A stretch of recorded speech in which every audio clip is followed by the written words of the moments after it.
The three major salivary glands are the parotid, the submandibular, and the sublingual glands. The parotid, the largest of these, is located antero-inferiorly to the external acoustic meatus, where it sits between the ramus of the mandible and the mastoid process.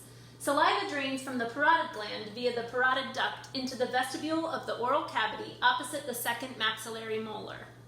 Sensory innervation to the parotid gland is provided by the great auricular nerve, which arises from C2 to C3 of the cervical plexus.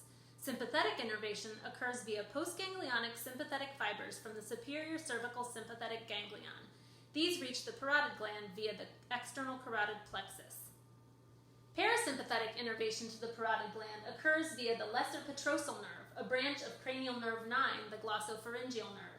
The lesser petrosal nerve synapses in the otic ganglion and sends its postsynaptic fibers hitchhiking along the auriculotemporal nerve, a branch of the mandibular division of cranial nerve 5, the trigeminal nerve. The submandibular gland lies along the body of the mandible, partly superficial and partly deep to the mylohyoid muscle.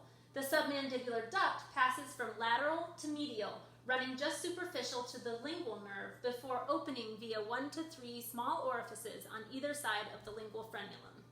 The sublingual gland is the smallest and most deeply situated of the salivary glands. It lies between the mandible and the genioglossus muscle. The glands on each side unite to form a horseshoe-shaped mass around the lingual frenulum. Saliva from the sublingual glands drains into the floor of the mouth via many sublingual ducts. Sensory innervation to both the submandibular and sublingual gland are provided by the lingual nerve, shown here in yellow, a branch of the mandibular division of cranial nerve 5. Sympathetic innervation to both is again provided by postsynaptic sympathetic fibers leaving the superior cervical ganglion. Parasympathetic innervation to both the submandibular and sublingual glands is provided by the chordotympany nerve, a branch of cranial nerve 7.